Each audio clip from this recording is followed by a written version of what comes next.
এইটা আমি বলছিলাম 4 আগস্ট 2024-এ, যখনও হাসিনা পলায়নি। দেখলেন তো, গণশত্রু সময় টিভি আছে, 71 টিভি আছে। গণভবন দখল করছিলাম, হাসিনাও পলাইছিল, কিন্তু ওরা আছে। এই এক জায়গায় গোটা 2 বছরের হিসাবটা ধরা পড়ে।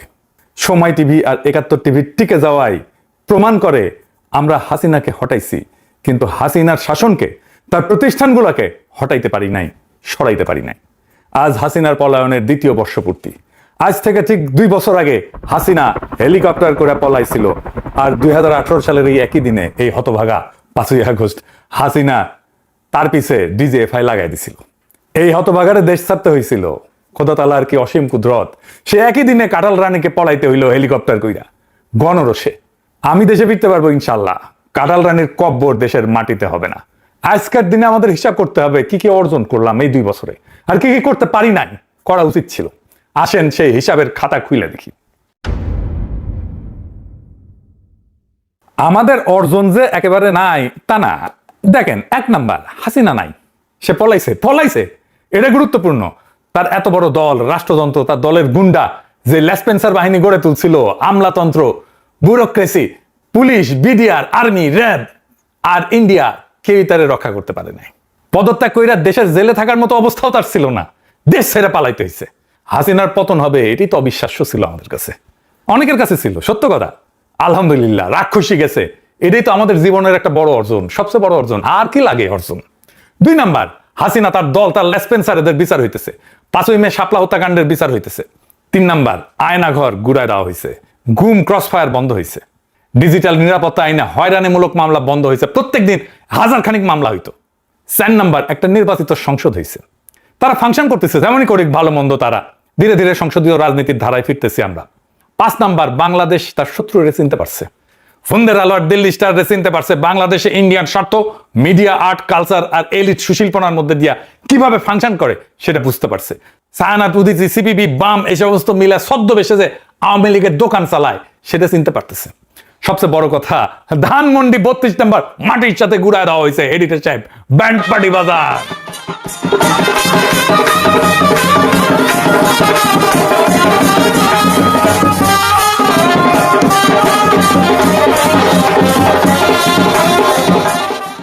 এইবার হিসাবের অন্য পিঠ। দেশের সব সংকট চইলা যায় নাই, কিছু সংকট বাড়ছে। আর ব্যর্থতাগুলা 3টা জায়গায়, আমাদের নিজেদের ভেতরে, জুলাইয়ের শক্তির ভেতরে, আমাদের কালচারে আর ওদের প্রতিষ্ঠানে। জুলাইয়ের শক্তির ভেতরে ঐক্য নাই। আজ যখন এই ভিডিও রেকর্ড করতেছি তখন জাতীয়তাবাদী চাচ্চু দল নানা জায়গায় শিবিরের উপরে ঝাঁপে পড়িছে। হ্যাঁ, চাচ্চু দলের মিছিল দেখেন।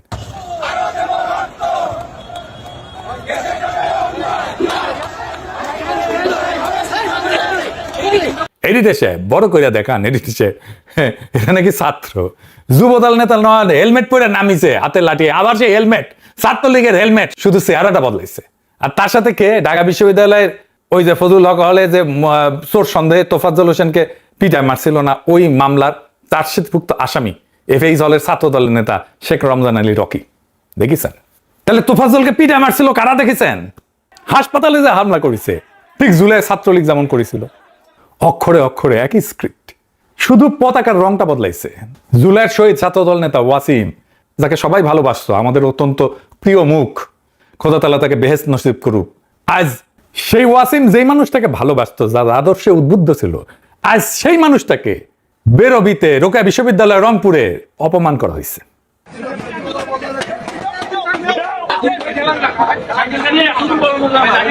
এটা তো আবার শাহবাগ কায়েম করতেছে, কারণ আওয়ামী লীগের আশ্রয় পাইছে বিএনপিতে, আশ্রয় দিছে আনুষ্ঠানিকভাবে। নৌকার লোকদের আশ্রয় দেওয়ার ঘোষণা দিছে মির্জা ফখরুল। দেখেন, এখন আমাদের যারা এখানে নৌকা পড়তেন সারা বাংলাদেশে, তারা তো একটু অসহায় অবস্থায়, যে আমাদের মূল লক্ষ্যে পড়া গেছে, আমরা এখন কি করবো?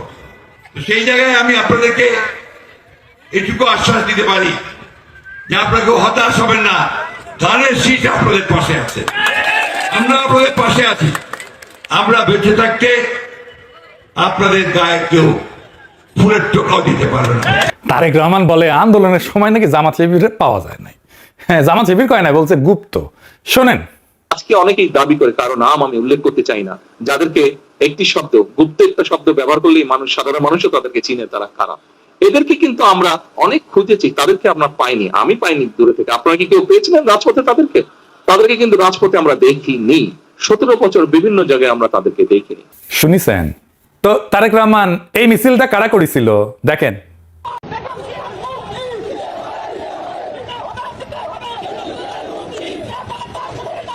দেখিছেন বিএনপি কি নিজে খালেদা জিয়ার মুক্তিছে এই সাইজের একটা মিছিল করতে পারছে যেটা শিবির করছে, আর আপনারা বলেন তাদের খুঁজে পান নাই? আশ্চর্য কথা। মজার কথা হইলো বিএনপির যে প্রিয় পত্রিকা ফুন্দের আলো প্রসঙ্গে আসতেছি পরে, সে কইতেছে কর্মসূচি ঘোষণা করতো বিএনপি আর পালন করতো জামাত শিবির। দেখেছেন? আর তারেক রহমান বলে তাদের পায় নাই। তারেক রহমানের কে সমস্ত স্ক্রিপ্ট লেগে দেয়, আর নাকি তারেক রহমানের ডিমেনশিয়া হয়েছে কে জানে। শাপলা চত্বর কে করছে? মোদী বিরোধী আন্দোলন কে করছে? জামাত শিবির করছে। এখনো পর্যন্ত এই জুলাই নিয়ে যতটুকু পজিটিভ কাজ হয়েছে তার বেশিরভাগই এই শিবির করছে, ইউনিভার্সিটিগুলোতে করছে।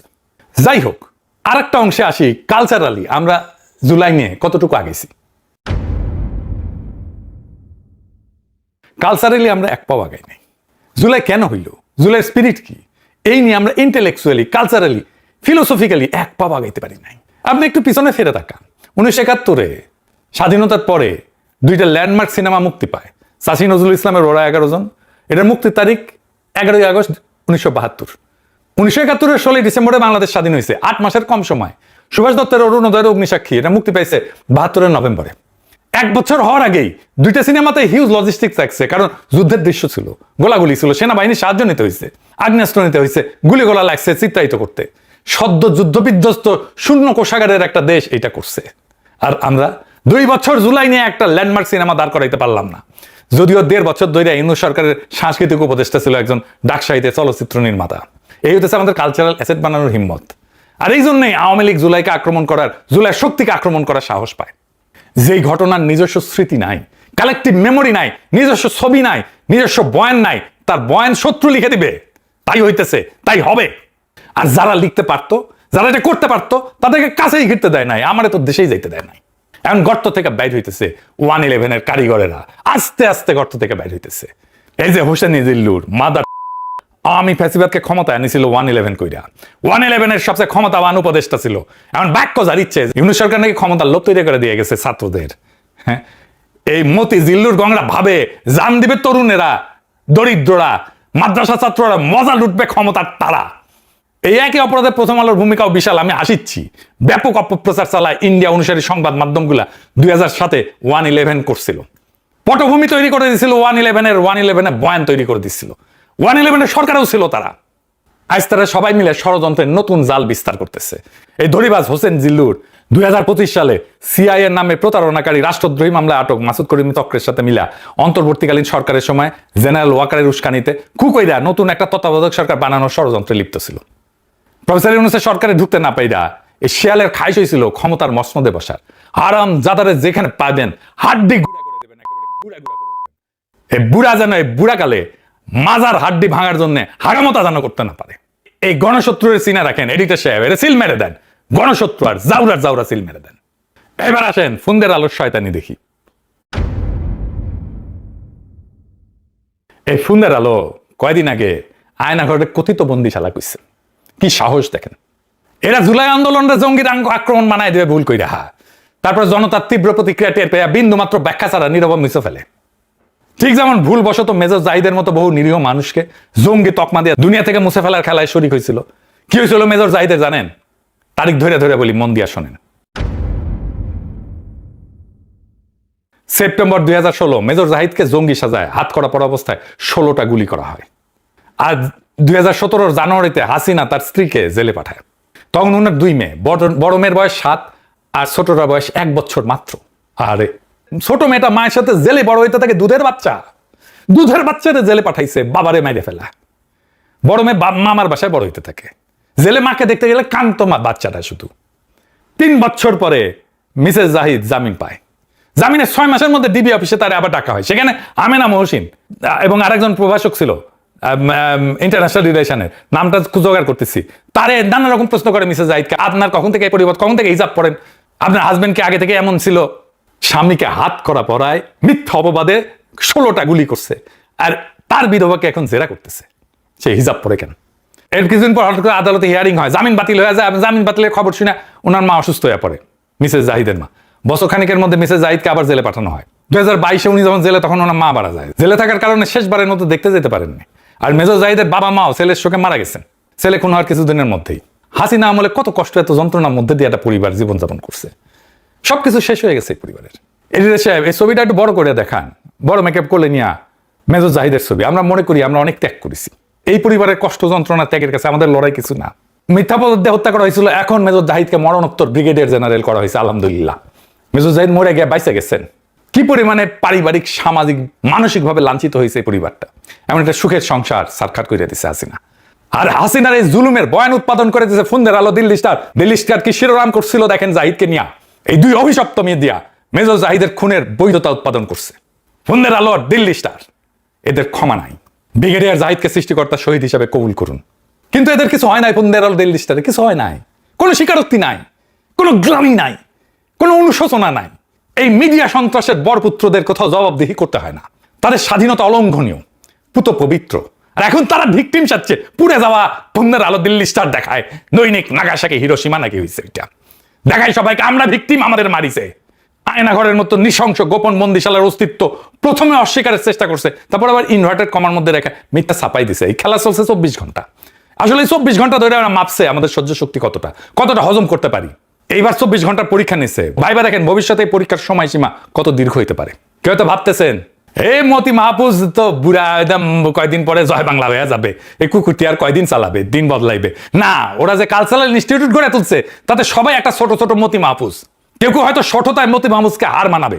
যে তীব্র ঘৃণার বিদ্বেষ থেকে ওরা কথিত শব্দটা উচ্চারণ করে, তা ওদের মজ্জাগত, ওদের মনের মধ্যে গভীরভাবে প্রতীত আছে। এইটাই পার্ট অফ 71-এর চেতনা। আমার দেশ যদি এরকম ভুল করতো, হাতে পায়ে ধরে মাপ চাইলেও আমার দেশের অস্তিত্ব থাকতো না। মাহমুদুর রহমানকে এতক্ষণে ভার্চুয়াল লিঞ্চিং করে দেওয়া হইতো। আর মতি মাহফুজের এই কথিত দুঃখ প্রকাশের যে নির্লজ্জ ভাওতাবাজি, তা জাইনা জাতি কৃতার্থ। আর এই ফোনদের আলো, দিল্লি স্টারকে পাবলিক শুটা লাল করে দিলে নাকি লজ্জায় আমাদের মাথায় হিট হয়ে যায়। কথা শুনতে হয় খলিলুর রহমানের কাছ থেকে। খলিলুর রহমান আবার নিজে কয় না, তারা এবার শিখাই দিচ্ছে পশ্চিমারা। শুনেন, আবার ওটা নাকি স্বাধীন গণমাধ্যম। প্রথম আলো এবং ডেইলি স্টারের উপরে আক্রমণ, এই ধরনের আক্রমণ আমরা আগে দেখিনি। এটা ছিল স্বাধীন গণমাধ্যমের ওপর একটা আক্রমণ।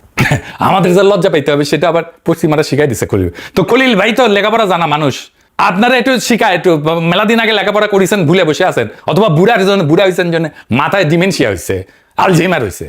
আপনার জায়গায় আমি থাকলে পশ্চিমাদের কি কইতাম সেটা শুনে রাখেন। পশ্চিমার তাদের কূটনীতিক এনজিওরা এসে যখন বাক স্বাধীনতা, মত প্রকাশের স্বাধীনতা, সংবাদপত্রের স্বাধীনতা নিয়ে লেকচার মারায়, আমরা তখন তাদের নিজেদের বানানো আইনটা কোনোদিন মনে করাই দিতে পারি নাই। নুরেমবার্গে টপ নাসিদের সাথে কাঠগড়ায় দাঁড়াইছিল জুলিয়া স্ট্রাইকার। লোকটা নাৎসিবাদী পুরানো কর্মী। ওর একটা কাগজ ছিল, ডের স্ট্রুমার। যুদ্ধের ভয়াবহতম বছরগুলোতে তার হাতে কোনো রাষ্ট্রীয় ক্ষমতা ছিল না, সেনাবাহিনীতেও ছিল না, হলোকাস্টের পরিকল্পনার টেবিলেও সে বসে নাই কখনো। তার হাতে ছিল শুধু একটা পত্রিকা, আর ওই কাগজ চালানোর অপরাধে ওর ফাঁসি হয়েছে। কারণ সে নাজি শাসনের, হিটলারের পক্ষে বয়ান উৎপাদন করছে ওই পত্রিকায়। স্ট্রাইকার নুরেমবার্গে উঠছে সম্পাদক হিসেবে। ট্রাইব্যুনাল তাদের 2টা অভিযোগে বিচার করে, ষড়যন্ত্র এবং মানবতা বিরোধী অপরাধ। মানবতা বিরোধী অপরাধে দোষী সাব্যস্ত হয়। বলছিল সে হলোকাস্টের জন্য উস্কানি দিছে। এটাই রাজনৈতিক জাতিগত ভিত্তিতে নিপীড়ন, এটাই মানবতা বিরোধী অপরাধ। 16 অক্টোবর 1946-এ তাকে ফাঁসি দেওয়া হয়। ব্রিটিশ আমলে ভারতবর্ষে সংবাদপত্র, সাংবাদিক, এডিটরদের জেল জরিমানা করছে না, পত্রিকার ডিক্লারেশন বাতিল করছে না। এগুলো তো ইংরেজাই শিখাই গেছে। ইংরেজ আমলে পত্রিকার বিরুদ্ধে একের পর এক আইন বানানো হয়েছে না। কাজী নজরুল ইসলামকে যে জেলে ঢুকানো হয়েছিল কি জন্য? অসংখ্য সাংবাদিককে জেলে ঢুকানো হয়েছিল ইংরেজদের বিরুদ্ধে লেখার জন্য। ওরা নাকি আমাদের আধুনিক সভ্যতা শিখাইতে আসছিল। মতি মাহফুজ আইসা যখন কয় সাংবাদিক কেন ধরা হয়েছে, সাংবাদিকরা কেন জেলে, প্রশ্নটা ওইটা না। প্রশ্ন হইল গুম খুন যখন চলতেছিল তখন কে সে যাই না শুনে সেই খুনের জন্য বয়ান বানাইছে?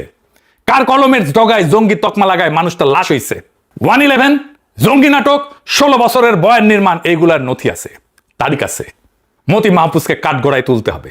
1/11 কইরা বাংলাদেশে ফ্যাসিবাদ কায়েম, আর ফ্যাসিবাদের পক্ষে জঙ্গি বয়ান তৈরি করা হাজার হাজার মানুষকে গুম খুনের অপরাধে মতি মাহফুজের ফাঁসি চাই। এটা প্রতিশোধ না, এটা ওদেরই শেখানো সভ্যতা, পশ্চিমাদের শেখানো সভ্যতা। আর এইটাই ওরা সবচেয়ে বেশি ভয় পায়, কারণ এইখানে প্রেস ফ্রিডম বইলা চিৎকার কইরা পার পাওয়া যায় না। পার পায় নাই নুরেমবার্গে, মতি মাহফুজ পার পাইবে না। ওরা বাইসা থাকুক, দেখি ওদের গলায় ফাঁসির দড়ি না ঝোলানো পর্যন্ত আমাদের মুক্তি নাই। আর যতদিন বিচার না হইতেছে ততদিন ওদের টাকার লাইনটা কাটেন। যতদিন এটা হইতেছে না ততদিন এই দুই প্রতিষ্ঠান যাদের বিনিয়োগে চলে ওদের আর্থিক যোগানোর উৎস বন্ধ করে দিতে হবে। ফুন্দের আলো দিল্লি স্টারের মালিক হইতেছে ট্রান্সকমের সবচেয়ে বড় আয় আসে তাদের ওষুধ কোম্পানি এসকেএফ থেকে। ওখানে আয় করে এসকেএফ আর ওইটা দুইটা পত্রিকা চালায় ঢালে এখানে বাঁচায় রাখে। এই কোম্পানির ওষুধ কিনবেন না, এইটা সাহেব লোগোটা বড় করে দেখায় দেন, স্ক্রিনে বড় করে ধরে রাখেন। আপনারা শুধু ওষুধের গায়ে লোগো থাকলে কিনবেন না। ডাক্তার প্রেসক্রিপশন লেখার সময় কইবেন এই এসকেএফ এর ওষুধ আমার দিবেন না, অন্য যে কোনো কোম্পানির ওষুধ দেন। ফার্মেসিতে গিয়ে বলবেন এই কোম্পানির কোনো ওষুধ আমার দিবেন না, খাবেন না, বাসায় থাকলে ফেলা দেন। আর ফুন্দের আলোর সাথে মিলে আরেকটা কোম্পানি অ্যাওয়ার্ড দেয় মেরিল, এই কোম্পানির কোনো পণ্য কিনবেন না। 10% বেচা বিক্রি কমলে এমনিতে ওদের শুকায় গুটা হয়ে যাবে। এই 2 বছরের খাতায় হাসিনা পলাইছে, বিচার শুরু হয়েছে, আয়নাঘর ভাঙছে, 32 নাম্বার ভাঙছে, একটা নির্বাচিত সংসদ বসছে। এগুলো ছোট জিনিস না, এগুলো এক জীবনের অর্জন। আর খাতার অন্য পিঠে সময় টিভি চলতেছে, 71 টিভি চলতেছে। ফুন্দের আলো দিল্লি স্টার এখনো ঠিক করে দেয় কোনটা খবর আর কোনটা কথিত। 111 কারিগরেরা টকশোর সোফায় ফিরে আসছে। ছাত্রদল 2026 ঠিক সেই কাজ করতেছে যা ছাত্রলীগ 16 বছর ধরে করছে। আর নৌকার লোকেরা ধানের শীষের ছায়ায় বাসা বাঁধতেছে। এর মানে একটাই, আমরা মানুষটাকে হটাইছি, যন্ত্রটাকে না, সিস্টেমটাকে না, ব্যবস্থাটাকে না। বাংলাদেশের ফ্যাসিবাদ কোনোদিনই এক মহিলা ছিল না, শুধু হাসিনা ছিল না, ওইটা একটা জোট ছিল। যে মিডিয়া বয়ান বানায়, যে বুদ্ধিজীবী তার বৈধতা দেয়, যে ব্যবসা তাকে টাকা যোগায়, আর যে সংস্থাটা কাজটা সেরে ফেলে। হাসিনা পলাইছে, জোটটা রয়ে গেছে। আর নতুন মালিকের কাছে নিজের ভাড়া দিতে শুরু করছে এই জোটটা। আর সবচেয়ে গভীর ব্যর্থতা আমাদের নিজেদেরই। 8 মাসের মধ্যে ওরা 11 জন বানাইছিল, আমরা 24 মাসে কিছুই বানাইতে পারি নাই। যে অভ্যুত্থান নিজের স্মৃতি নিজে গড়ে না, তার স্মৃতি লিখে দেবে তার শত্রুরাই। এই জন্যে আজ কথিত বন্দিশালা লেখার সাহস হয়, কারণ ওরাই লিখবে আমাদের ইতিহাস। তাহলে 3য় বছরের কাজটা কি? 3টা। ফুন্দের আলো দিল্লি স্টার যা যা অপরাধ করছে, যা যা বয়ান তৈরি করছে, মেজর জাহিদকে দিয়ে শুরু করেন। আবেগ দিয়ে বিচার হয় না, নথি দিয়ে বিচার হয়, এইটা দিয়ে তাকে বিচারের কাঠ গড়ায় আমরা দাঁড়াই। বিচারের কাঠ গড়াটা যেন খালি না থাকে। 2 নাম্বার কালচারাল অ্যাসেট বানানো, সিনেমা, বই, আর্কাইভ, সিলেবাস। যে জাতি নিজের অভ্যুত্থানের ছবি বানাইতে পারে না, সে জাতি অভ্যুত্থান ধরে রাখতে পারবে না। 3 নাম্বার টাকার লাইন কাটেন। যতদিন বিচার হইতেছে না ততদিন আপনার মানি ব্যাগে আপনার হাতিয়ার। কে বিজ্ঞাপন দেয়, কে অ্যাওয়ার্ড স্পন্সর করে, কার ব্র্যান্ড এই কাগজের পাতায় ঝোলে, এই নামগুলো জানেন, আর সেই অনুযায়ী কিনেন। আমি দেশে ফিরবো, কাঁঠাল রানীর কবর এই মাটিতে হবে না ইনশাল্লাহ। কিন্তু সেটা যথেষ্ট না। মেজর জাহিদের যে মেয়েটা মায়ের কোলে জেলখানায় বড় হয়েছে, সে যেদিন জানবে তার বাবাকে কে খুন করছে আর কে ওই খুনের বৈধতা লিখে দিছে, আর এই দুইজনই যেদিন একই কাঠগড়ায় দাঁড়াইবে, সেই দিন জুলাই পূর্ণতা পাবে। তার আগে না। ইনকিলাব জিন্দাবাদ।